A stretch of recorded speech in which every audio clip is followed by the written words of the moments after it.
वरील सर्व शिवसेनेचे मान्यवर नेते पदाधिकारी आणि या तळपत्या उन्हात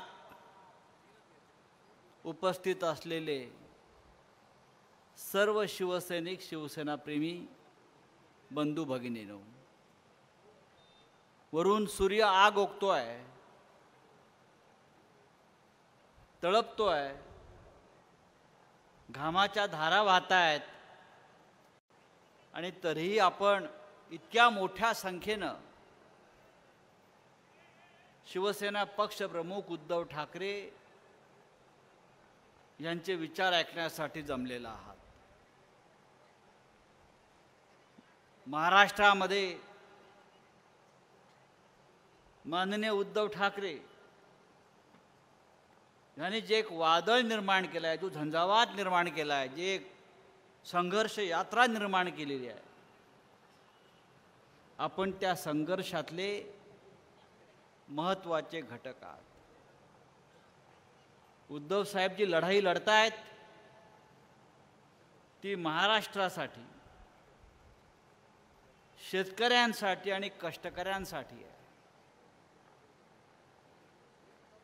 हा महाराष्ट्र शेतकऱ्यांच्या आणि कष्टकऱ्यांच्या रक्तातून आणि घामातून निर्माण झालेला आहे आणि आज तो शेतकरी आणि कष्टकरी संकटात असताना आपल्यासाठी उद्धव ठाकरे महाराष्ट्राच्या कानाकोपऱ्यामध्ये फिरताना आपण पाहत आहात। मगाशी आपल्या राज्याचे विरोधी पक्षनेते अंबादासजी दानवे यांनी शेतकऱ्यांच्या संकटाबाबत एक लेखाजोखा मांडला। कधी काळी आपण या देशामध्ये अभिमानानं जय जवान जय किसान ही घोषणा देत होतो तेव्हा आमची छाती अभिमानानं फुलून येत होती की या देशाचं रक्षण करण्याची, हा देश वाढवण्याची, हा देश घडवण्याची जबाबदारी या देशातल्या शेतकऱ्यांवर आहे, सीमेवर लढणाऱ्या जवानांवर आहे।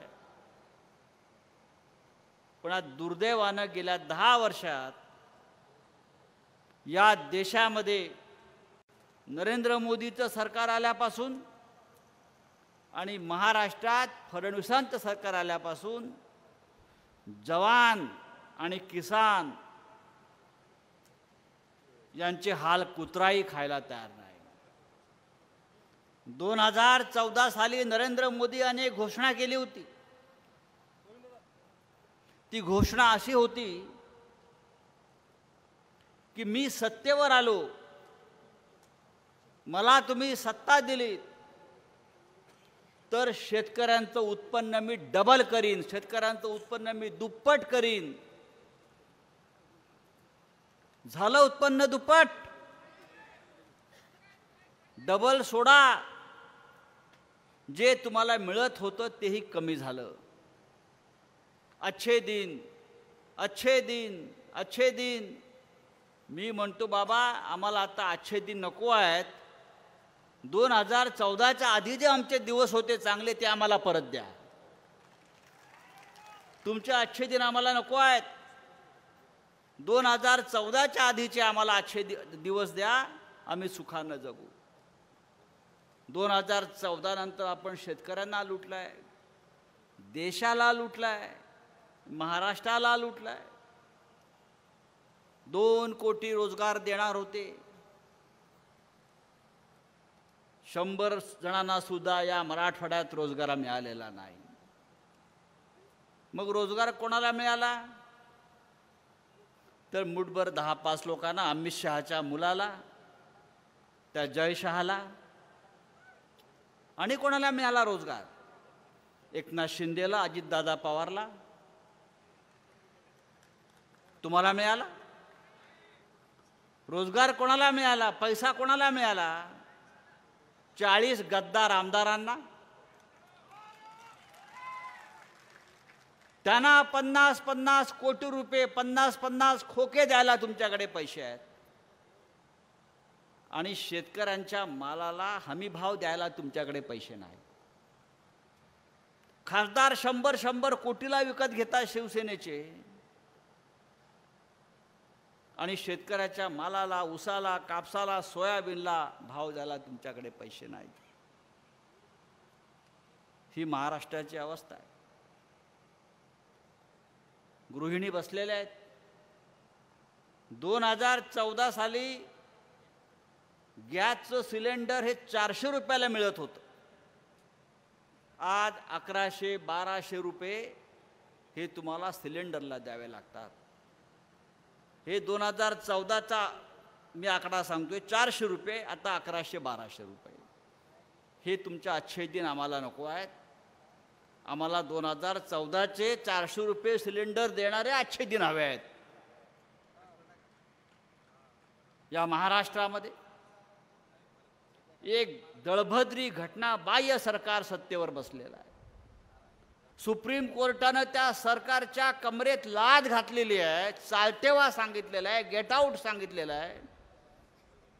तरी नरेंद्र मोदी, अमित शहा यांनी हे सरकार महाराष्ट्राच्या उरावर बसवलेलं आहे, आमच्या छाताडावर बसवलेलं आहे. हे बेईमानांचं सरकार, हे गद्दारांचं सरकार, हे आपल्याला घालवून देण्यासाठी माननीय उद्धव ठाकरे हे पायाला भिंगरी लावून फिरत आहेत. आणि मला खात्री आहे या हिंगोलीचा खासदार गद्दार झाला. त्या खासदाराला घरी बसवताना आपण एक विचार केला पाहिजे की शिवसेना नसती, शिवसेना ही 4 अक्षर आपल्या पाठीशी नसती तर हे कोणी आमदार खासदार होऊ शकले असते का? हे मंत्री झाले असते का? पण आपण त्यांना केलं, शिवसेनेने केलं. आणि 50 खोक्यासाठी, 100 खोक्यासाठी पळून गेले, गद्दारी केली. छत्रपती शिवाजी महाराजांच्या भूमीला त्यांनी कलंक लावला, बेईमानीचा कलंक लावला. हे आपल्याला विसरता येणार नाही. आपल्याला महाराष्ट्रामध्ये पुन्हा एकदा आपलं राज्य आणायचं आहे, शिवशाहीचं राज्य आणायचं आहे. आणि आपण ज्यांचा उल्लेख माजी मुख्यमंत्री नाही, मुख्यमंत्री नाहीच, उद्धव ठाकरे कधीच माजी होऊ शकत नाहीत. ते सदैव आपल्या या राज्याचे 11 कोटी जनतेचे, महाराष्ट्राचे कुटुंब प्रमुख आहेत आणि राहतील. पुन्हा एकदा आपल्याला या राज्याची सूत्र त्यांच्याकडे द्यायची आहेत. आणि जे प्रश्न शेतकऱ्यांचे आहेत, कर्जमाफीपासून आपल्या मुलाबाळांचे प्रश्न, आपल्या कुटुंबाचे प्रश्न, आपल्या कुटुंबाची प्रथा असते, कर्ता पुरुष असतो, कुटुंब प्रमुख असतो, आणि त्याचा आपण ऐकतो कारण तो आपली काळजी घेतो. मुख्यमंत्री पदाच्या काळामध्ये उद्धव साहेबांनी आपल्या कुटुंबाची काळजी घेतली, आपल्या घरातले प्राण वाचवले, आपल्या मुलाबाळांचं रक्षण केलं. संपूर्ण देशामध्ये असे प्रेतांचे खच पडत होते, स्मशानात जागा नव्हती. त्या योगी आदित्यनाथच्या राज्यात गंगेमध्ये हजारो प्रेत करोना काळात अशी बेवारसपणे फेकली जात होती. त्या काळामध्ये माननीय उद्धव ठाकरे मुख्यमंत्री पदावरून राज्यातल्या प्रत्येक कुटुंबाची काळजी घेत होते. म्हणून ते आपले कुटुंब प्रमुख झाले आणि राहतील. आणि अशा कुटुंब प्रमुखाच्या मागे आपल्याला ठामपणे उभं राहायचं आहे. आणि हा भगवा झेंडाच्या भगव्या झेंड्याखाली आपण बसलेला आहात. हा भगवा झेंडा महाराष्ट्राच्या विधानसभेत दिल्लीच्या तख्तापर्यंत आपल्याला घेऊन जायचं आहे. एवढंच मी आपल्याला सांगतो आणि तूर्त आपली रजा घेतो. जय हिंद, जय महाराष्ट्र.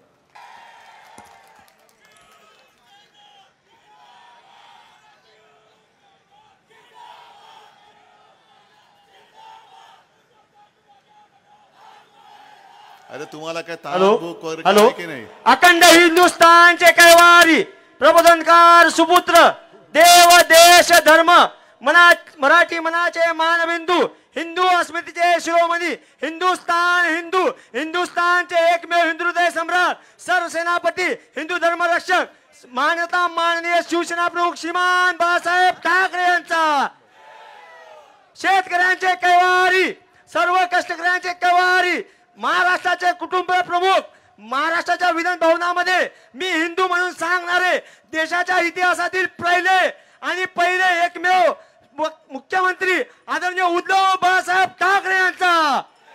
बरं ठीक आहे, आता थांबा जरा थोडं बोलतो, नाहीतर घोषणेच्या ऐवजी भाषणच व्हायचं. नाही, तुमचं प्रेम अफाट आहे आणि खरंच मी भाग्यवान आहे. आज माझ्याकडे त्यांनी पक्ष फोडलाय, पक्ष चोरलाय, धनुष्यबाण आपली निशाणी चोरले, तरी देखील जातोय तिथे गर्दीच गर्दी उसळते. आणि हे बघितल्यानंतर त्यांच्या पोटात आणखीन दुखतंय. पोटात दुखलं की आणखीन गर्दी वाढते, मग आणखीन पोटात दुखतं, आणखीन गर्दी वाढते. मी तुम्हाला सगळ्यांना धन्यवाद देतो. इथे माझं स्वागत झालं, शिवसेनेने तर केलंच, पण खास करून काँग्रेस आहे, राष्ट्रवादी आहे, सर्व आपल्या मित्रपक्षांनी अगदी दिलदारपणाने स्वागत केलं आणि इथे सुद्धा त्यांचे कार्यकर्ते इकडे आलेत. शिवसेनेच्या वतीने मी एकच सांगेन की नवीन समीकरण झाल्यानंतर आपली पहिली निवडणूक आहे. हे समीकरण का करावं लागलं, कसं झालं, हा इतिहास तुम्हाला कल्पना आहे. पण हे नवीन समीकरण आपण सरकार तर चालवून दाखवलं. 2.5 वर्ष अगदी तुम्ही सांगायचं उत्तम होतं का कसं होतं, पण चालवलं. मग त्याच्यामध्ये शेतकऱ्यांची कर्जमुक्ती असेल, 10 रुपयामध्ये शिवभोजन असेल, आपत्ती काळातली मदत असेल, काही असेल, आणि करोनाचं संकट, त्याही काळामध्ये देशामध्ये जे सर्वे होत होते त्या सर्वेमध्ये देशातला सर्वोत्तम मुख्यमंत्री म्हणून नाव माझं येत होतं, पण काम तुमचं होतं. तुमच्या सहकार्यामुळेच ते होऊ शकत होतं. त्याच्यामुळे आपण प्रशासन चांगलं करू शकतो हे महाविकास आघाडीने दाखवलेलं आहे. आता निवडणूक कशी विरोधकांची डिपॉझिट जप्त करून जिंकून दाखवू शकतो, त्याची पहिली निवडणूक आहे. लोकसभा निवडणुका आता तोंडावरती आलेल्या आहेत आणि याच क्षणाची आपण सगळे वाट पाहत होतो. तसं पाहिलं तर गद्दारी होऊन आता जवळपास 2-1 वर्ष झाले. मी 2 वर्षात आलेलो नव्हतो, कारण म्हटलं 2 वर्ष जाऊ द्या, आपल्यापेक्षा कर्तबगार असतील हे गद्दार तर दाखवतील दुनियेला, दाखवा ना तुमची कर्तबगारी. जे माझ्यावरती आरोप करत होते की यांनी उद्धव ठाकरेंनी घरी बसून राहिले, अरे मी घरी बसून राहिलो तरी एवढी लोक माझ्यासाठी काय येतात? आणि तुम्ही आज जे दारूदारी फिरताय, नुसतं सरकार आपल्या दारी, तसं नाहीये. हे मेंढे तिकडे भाजपच्या दारी कटोरा घेऊन जात आहेत रोज. काय करायचं मग ते सांगतील, उठ म्हटलं का उठायचं, बस म्हटलं का बसायचं. आणि तसा करणाऱ्यातलं मी नाही, तसा करणाऱ्यातलं मी नव्हतो. त्यांना इकडे कठपुतळीचा खेळ पाहिजे. सूत्र ती दिल्लीमध्ये आहेत, मग ती दोरी हलवली, पुतळीचा खेळ तुम्हाला कल्पना आहे ना, काही गावात असेल अजून. मग वरती त्याची सूत्रधार असतात, एक बोट उडवलं की खालती जे कठपुतळी असते तिचा हात वर होतो, दुसरं केले की तंगड्यावर होतात, आता तिसरं केले की खाली डोकावर पाय होणार आहे यांचं. तर आपण तसे काही नव्हतं, यांच्या हातातलं बावलं नव्हतं. आणि म्हणूनच आपल्यातल्याच काही लोकांना गद्दारी करून मग ते 50 खोके, ती घोषणा विसरू नका. कारण तिथून सुरुवात झाली. नाहीतर आपण काय दिलं नव्हतं यांना. इथल्या सुद्धा खासदाराला कोण होता तो, काय केलं त्याला, कशी त्याची भरभराट झाली. हळदीचा प्रक्रिया प्रकल्प सुद्धा हा मुख्यमंत्री म्हणून मी मंजूर केला होता. हे काही वेळेला थोडंसं गर्व वाटतो, पण सांगावं लागतं, कारण ते नाही सांगणार. प्रकल्प दिला आणि हळद लावून तिकडेच त्या बोहल्यावर चढले. सगळं काही दिलंय ना, खासदारकी दिली, आमदारकी दिली, अगदी मेंढेला सुद्धा सगळ्यात महत्वाचं खातं दिलं होतं. काही जणांची भूक अशी असते ना, ज्याला भस्म्या रोग म्हणतात, की किती खाल्लं तरी भूकच भागत नाही. आणि काही जणांची अशी असते की एवढं खातात की अजीर्ण होतं. म्हणून आता जे गद्दार गेलेत, काही जणांची भूक क्षमत नाही म्हणून गेलेत, आणि काही जण जे खाऊन खाऊन अजीर्ण झालं त्या अजीर्णावरती उपचार करायला म्हणून गेलेले आहेत तिकडे, की खाल्ले बाबा आता एवढं सगळं, पण आम्हाला तर शिक्षा वगैरे नको, आम्ही तुमचे पाय धुतो, बूट चाटतो. पण परवा राहुलजींनी सांगितलं ना, तुम्ही ओळखला असाल कोण नेता, ओळखले की नाही? सोनियाजींकडे गेले आणि सांगितलं की काय करू, मी एवढं खाल्लंय आता की तुरुंगात जावं लागेल, आता मी तुरुंगात जाऊ शकत नाही. आणि यालाच म्हणतात हुकुमशाही. जे सगळे ईडी, सीबीआय, इन्कम टॅक्स मागे लावून एकतर तुरुंगात जा, नाहीतर भाजप किंवा मिंढेकडे जा. आणि एखादा असा संजय राऊत असतो की अरे तुमच्यात हिंमत असेल तर टाका, किती दिवस तुरुंगात टाकताय.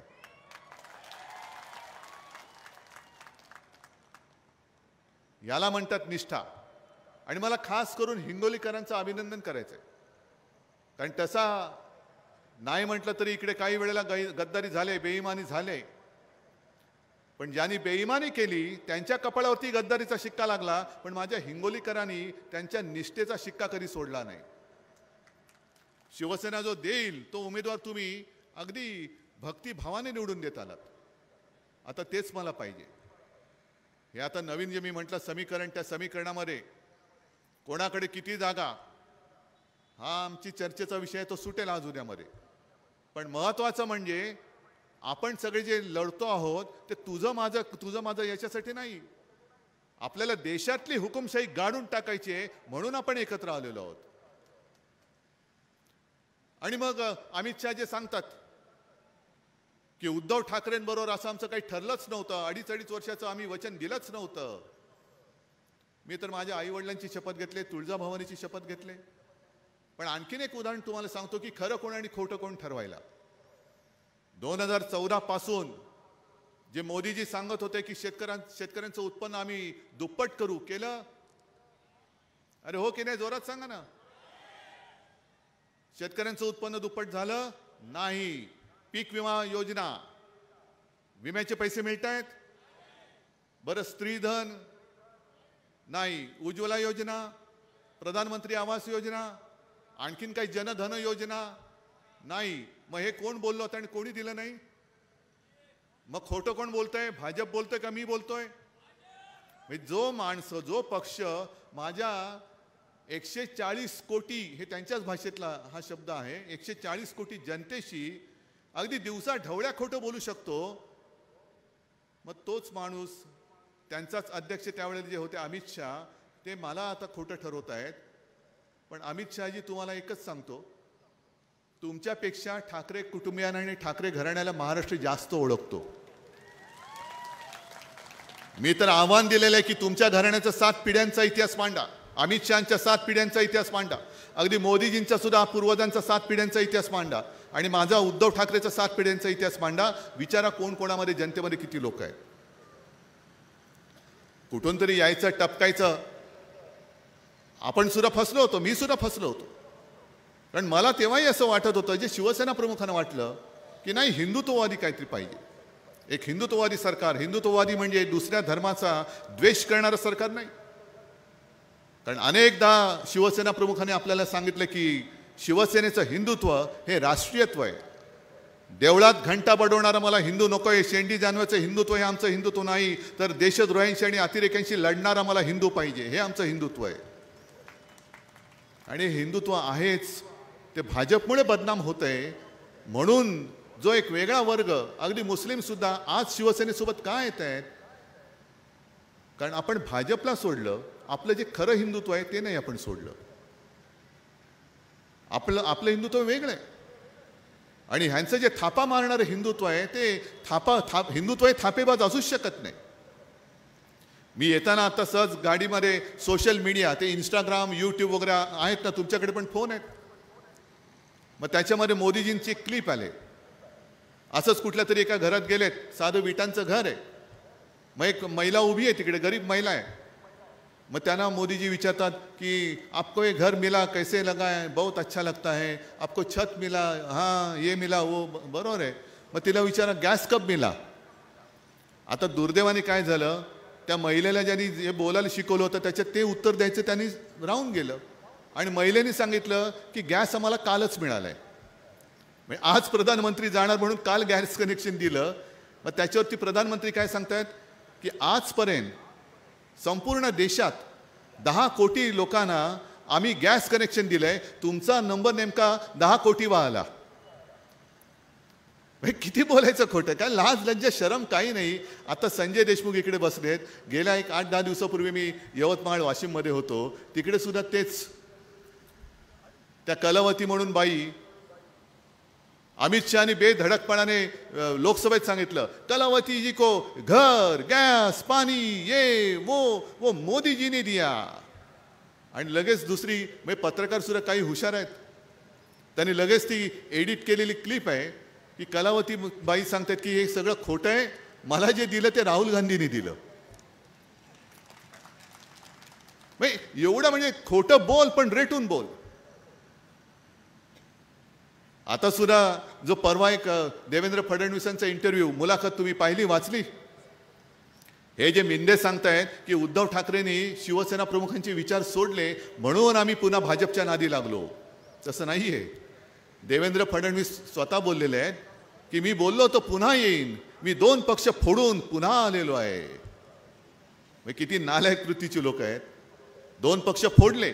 मग आपले किरण माने आहेत, त्यांनी एक त्याच्यावर चांगली कॉमेंट दिली. त्यांनी सांगितलं दुसऱ्याच्या संपत्तीवरती दरोडा टाकून हे सांगतायत बघा आम्ही दुसऱ्यांची घरं फोडून संपत्ती लुटून मी श्रीमंत झालेलो आहे.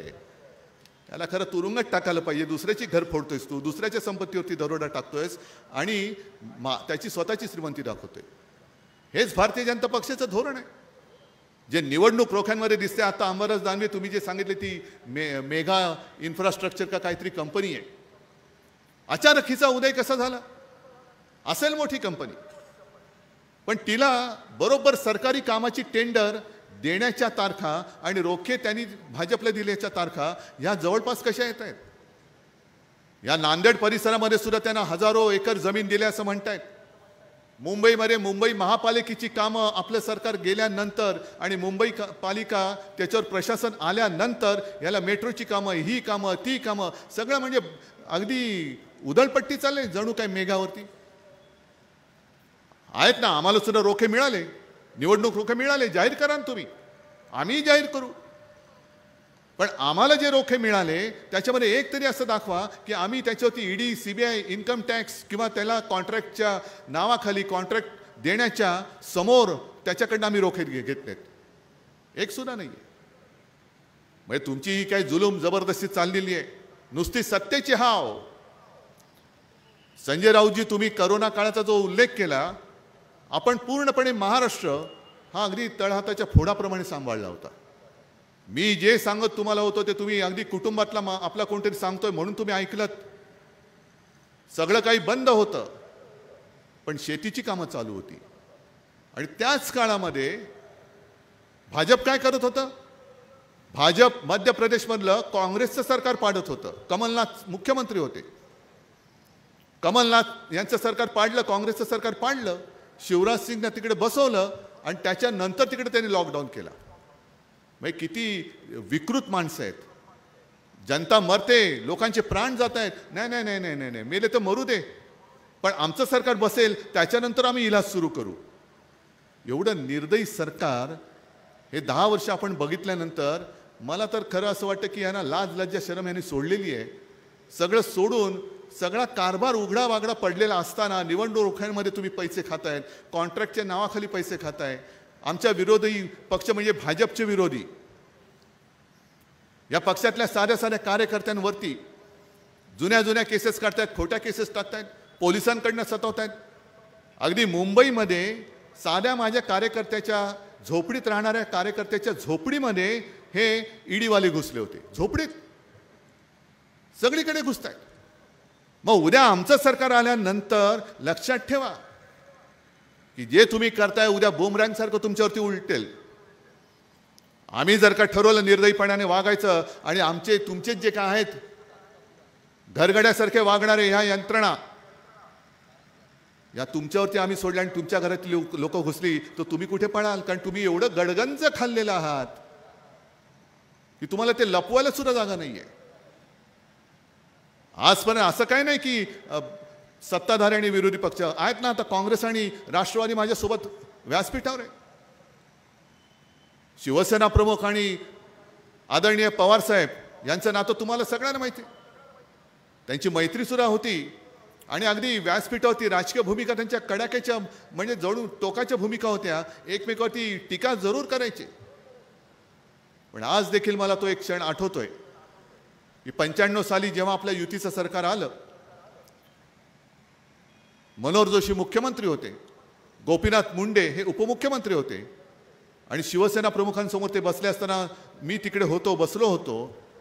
माझ्या समोर शिवसेना प्रमुखांनी दोघांना सांगितलं होतं की पंत, ते मनोहर जोशींना पंत म्हणायचे, की पंत तुम्ही मुख्यमंत्री आहात, गोपीनाथ तू उपमुख्यमंत्री आहेस, गृहमंत्री आहेस.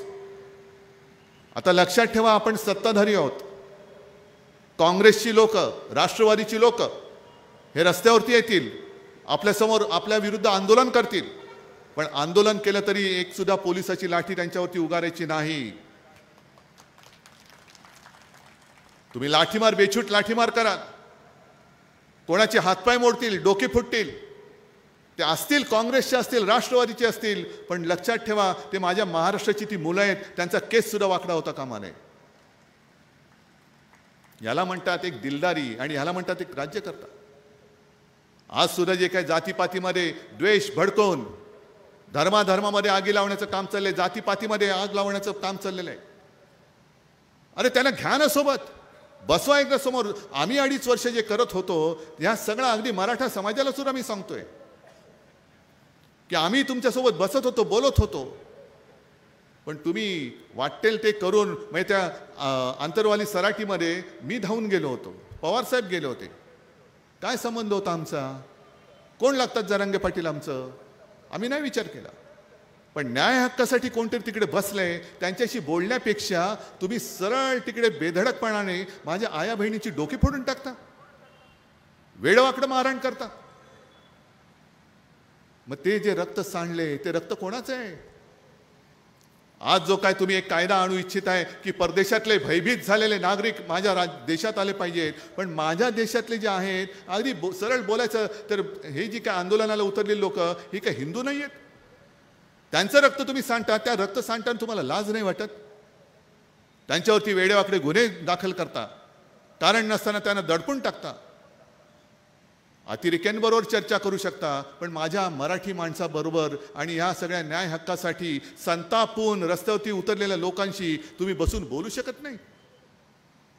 काय एकदा तरी मोदीजींनी बोलवायला पाहिजे होतं ना. कोण समाज आहे? धनगर समाज आहे, मराठा समाज आहे, बंजारा समाज आहे. कधीतरी तुमचं शिष्टमंडळ दिल्लीमध्ये बोलवले, मानापानाने बसवले, बोलो भाई लोग भाई और बहनों बोलो क्या चाहते हैं आप, बोला ना त्यांच्याशी. पण बोलणं दूर, अतिरेक्यांशी बोलतील पण शेतकऱ्याशी नाही बोलणार, अतिरेक्याशी बोलतील पण न्याय हक्कासाठी रस्त्यावरती उतरलेल्या तुमच्याच मतदारांशी तुम्ही बोलत नाही आहात. हे सरकार कोणतं धरायचं? आणि शेतकऱ्यांसाठी तुम्हाला खास सांगतोय, मी तुमच्या व्यथांचा पाढा वाचायला आलो नाही, कारण तुम्हाला माहिती आहे, तुम्ही सांगाल की अरे आम्ही हे भोगतोय, तू नुसता बोलतोयस. पण सरकारच्या मानसिकतेतला हा फरक आहे, तो तुमच्या मी लक्षात आणून देतोय. अचानक मला मुख्यमंत्री व्हावं लागलं आणि जेव्हा म्हणजे मी नोव्हेंबरमध्ये शपथ घेतली आणि साधारणतः डिसेंबरमध्ये पहिलं अधिवेशन होतं नागपूरचं, हिवाळी अधिवेशन. एका महिन्यात मला सांगा एकतरी शेतकऱ्यांनी महाराष्ट्रातून माझ्याकडे कर्जमुक्तीची मागणी केली होती का? तरी सुद्धा माझं कर्तव्य म्हणून 1-2 लाखापर्यंतची पीक कर्जमुक्ती शेतकऱ्याची मी केली. घोषणा नव्हती नुसती केली, तर ती मी पूर्ण करून दाखवली. आणि मी एक असं ध्यास घेतलेला आहे, अजूनही आहे, कारण मला खात्री आहे मी मुख्यमंत्री होण्याचं स्वप्न बघत नाहीये, पण आपलं सरकार परत येणार, परत आणणार ही मला खात्री आहे. आणि जो प्रयत्न मी तेव्हा करत होतो की शेतकऱ्याला जेव्हा गरज असेल तेव्हा कर्जमुक्त करू. कदाचित मी 5व्या वर्षाच्या अखेरीस पुन्हा एकदा कर्जमुक्ती जाहीर केली असती, पण शेतकरी हा स्वतःच्या पायावरती उभा राहिला पाहिजे. तो सदा सर्वदा कर्जामध्ये राहतोय म्हणजे जन्म घेतो तो सुद्धा कर्जात, कारण वाडवडिलांनी कर्ज घेऊन ठेवले. मोठा होतोय तो सुद्धा कर्जात. आणि कर्ज फेडता येत नाही म्हणून आत्महत्या म्हणजे मृत्यूसुद्धा कर्जामध्ये त्याचा होतोय. म्हणजे शेतकऱ्याचा संबंध शेतीशी जास्त पाहिजे की कर्जाची जास्त पाहिजे?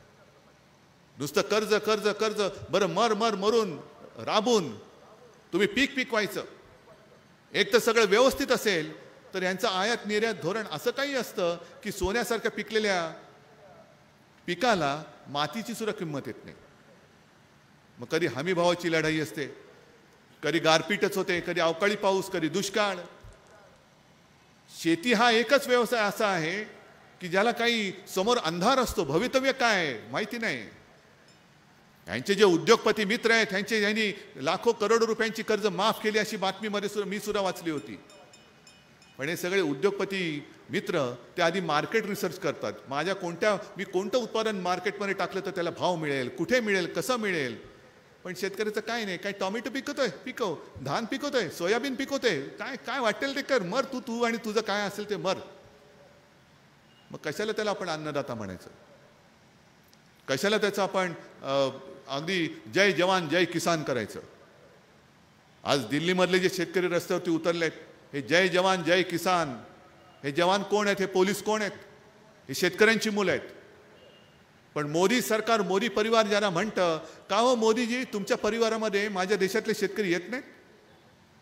जे शेतकरी तुम्हीच सांगितलं होतं 2014 साली की आम्ही शेतकऱ्याचं उत्पन्न दुप्पट करू, त्याची आठवण करून द्यायला ते येत आहेत दिल्लीत. पण नाही, शेतकऱ्यांनी दिल्लीत यायचं नाही. सुटाबुटातला कोण असेल ताबडतोब बोलवा, माझ्या बाजूला बसवा, फोटो काढा आणि पेपरला द्या. पण मुंडासं बांधलेला माझा सारा शेतकरी आला नाही, दिल्लीत तू नाही यायचंस. मग फरक काय पडलाय सरकारमध्ये? आपण जे महात्मा ज्योतिबा फुलेंचं एक ती आठवण सांगतात की तो कोण इंग्रजांचा राजा का राजपुत्र जेव्हा आपल्याकडे देशात आला होता, त्याच्या स्वागतासाठी एक जंगी पार्टी ठेवली होती आणि त्या पार्टीमध्ये महात्मा फुलेंना बोलवलं होतं. सगळेजण आले, सगळे यांच्या मोदीजींच्या दोस्तासारखे सूट बूट टाय घालून गेले होते. सगळ्यांना मानाने आतमध्ये बोलवलं. पण ज्योतिबा एक माणूस असा होता, तो डोक्याला मुंडाचं फाटकं धोतर बितर गाणी असं घालून गेला तिकडे. त्याला दरवाजावरती अडवलं. अरे तुला काय कळतं की नाही, अक्कल आहे तुला? इंग्रजचा लंडनचा राजपुत्र आलाय आणि त्याच्या स्वागताची पार्टी तू अगदी असा भिकाऱ्यासारखा वेश करून आलास? आणि महात्मा फुलेंनी त्याला उत्तर दिलं की होय, मी मुद्दामून आलेलो आहे. जो इंग्रज माझ्या देशावरती राज्य करतोय त्याला कळलं पाहिजे की या देशातल्या जनतेचे हाल काय आहेत, म्हणून मी माझा हा पोशाख घालून आलेलो. त्याला कळलं पाहिजे माझ्या देशातली जनता काय आहे. मग इंग्रज जे माझ्या महात्मा फुलेंना शेतकऱ्याच्या वेशात आला म्हणून दरवाजावरती अडवत होते, आणि हे मोदी सरकार माझा शेतकरी न्याय हक्क मागण्यासाठी दिल्लीत येतोय म्हणून त्याला दिल्लीत येण्यापासून अडवत आहेत. काय वृत्तीत फरक काय पडलाय? कुठे आहे स्वातंत्र्य? कुठे भारत माता की जय बोलणारं ते सरकार जे मतं मागताना बेंबीच्या देठापासून बोंबलून ओरडतात भाजपवाले? भारत माता म्हणजे काय? भारत माता म्हणजे तुम्ही आहात. भारत माता म्हणजे यांचे सुटाबुटातले मित्र नाही आहेत फक्त. भारत माता म्हणजे ही सगळी माझी भारत माता, या सगळ्यांना गोरगरिबांसाठी म्हणून हा भारत देश आहे. आणि मुद्दामून मी ही बातमी घेऊन आलोय. इकडे तुमच्याकडे बातमी आली असेल नसेल, राष्ट्रीय स्वयंसेवक संघाचे सरकार्यवाहक म्हणून कोणतरी आहेत, दत्तात्रय होसबाळे, नाव ऐकलं असेल तुम्ही, ऐकलंय? त्यांनी एक परवा स्टेटमेंट केले.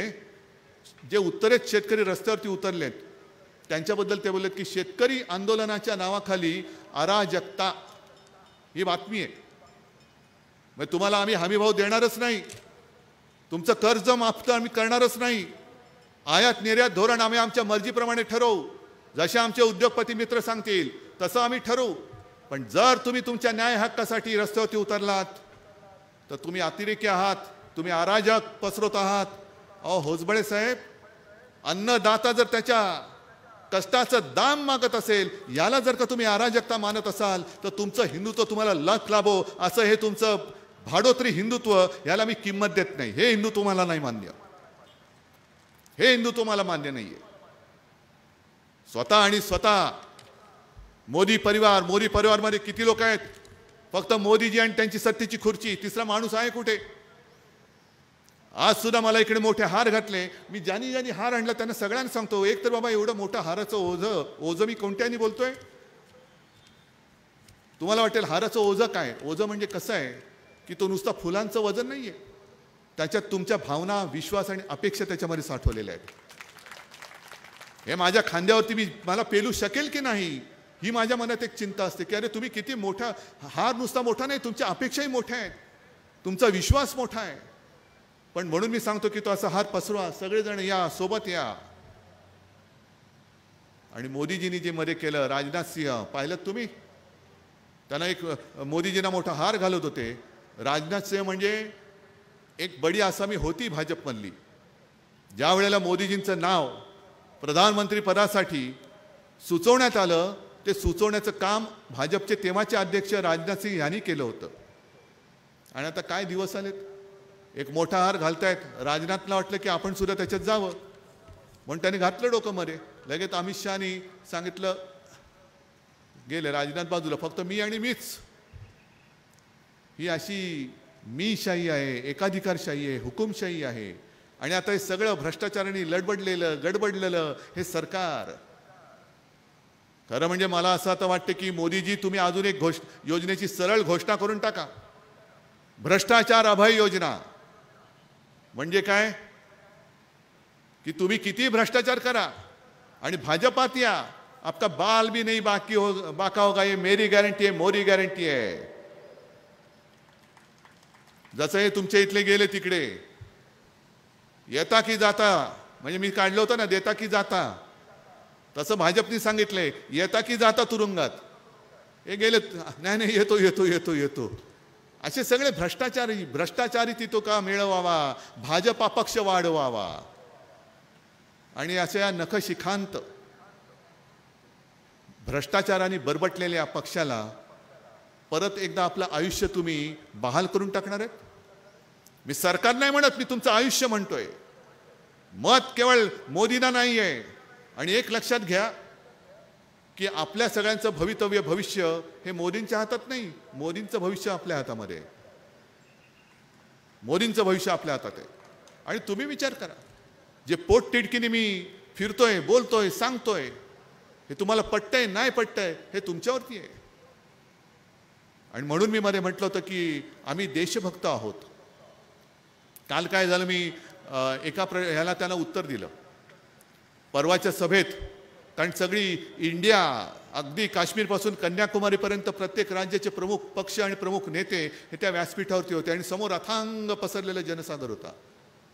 आणि मी नेहमी जी सुरुवात करतो, जमलेल्या माझ्या तमाम हिंदू बांधवांनो, भगिनींनो आणि मातांनो, हे काय सोडलेले नाही. पण मला त्यावेळेला असं वाटलं की मोदी जे म्हणत होते की इंडिया आघाडी, त्याला इंडियन मुजाहिद्दीनचं नाव त्यांनी दिलं होतं. म्हणून मी माझ्या भाषणाची सुरुवात करताना म्हटलं की जमलेल्या माझ्या तमाम देशभक्त, देशप्रेमी बांधवांनो, भगिनी आणि मातांनो, काय ह्याच्यात मी चूक केली? पण मिंदे जे तिकडे गेलेत, दाढी खाजवत बोलले लगेच, बघा म्हणे हे काँग्रेसच्या बरोबर गेले, यांची भाषाच बदलली. अहो मिंदे, तुम्ही नमो भक्त झालेला आहात, मोदी भक्त झालेला आहात. आम्ही मोदी भक्त नाही, आम्ही देशभक्त आहोत. आम्ही मोदींची पालखी वाहण्यासाठी माझ्या वडिलांनी शिवसेनेची स्थापना नाही केली, तर जनतेच्या न्याय हक्कासाठी म्हणून शिवसेनेची स्थापना केलेली आहे. तुम्ही नुसते पालखीचे भोई व्हा. पण पहिलं मोदी भक्तांना मला विचारायचं आहे की मोदी भक्तांनो, मी देशभक्तांना आवाहन केल्यानंतर तुमच्या पोटात दुखतं, तर मला विचारायचं आहे मोदी भक्तांना की मोदी भक्त हा देशभक्त आहे की नाही हे पहिलं सांगा. तुम्ही कोणाचे भक्त आहात? देशाचे भक्त आहात का मोदींचे भक्त आहात? आणि देशभक्तासमोर जर मोदी भक्त उभा राहणार असेल तर तो मोदी भक्त राजकारणामध्ये तिथल्या तिथे त्याला चिरडून टाकायला लागेल. या देशात फक्त माझ्या देशाचंच नाव चालेल. संपूर्ण जगामध्ये भारत हेच नाव आहे, इंडिया हे नाव आहे, हिंदुस्थान हे नाव आहे. आणि तुम्हाला जर का कोणाला असं वाटत असेल, म्हणजे त्या भाडोत्री जनता पक्षाला, की माझ्या या भारत मातेपेक्षा सुद्धा माझा नेता मोठा आहे, चालणार नाही. कोणी असेल, किती असेल, तुमचा देव असेल तर तुम्ही घरात त्याच्या पूजा करा. पण माझ्या देशासमोर कोणी असला तरी तो खुजा आहे, तो बुटका आहे. देशापेक्षा मोठा कोणी होऊ शकत नाही. आणि तीच ठरवण्याची वेळ आता आलेली आहे. आणि मला खात्री आहे आजपर्यंत परिस्थिती वेगळी होती. आणि तरी देखील तुम्ही, म्हणजे मला आठवतंय की खासदारकीच्या निवडणुका जेव्हा आपण लढवायला लागलो तेव्हा पहिल्या फळीतला खासदार निवडून देण्याचं काम हिंगोली, परभणी, संभाजीनगर ह्या 3 मतदारसंघांनी केलं होतं. आणि तेच काम याही वेळेला तुम्ही कराल अशी खात्री, विश्वास बाळगतो आणि आपली तूर्त रजा घेतो. जय हिंद, जय महाराष्ट्र.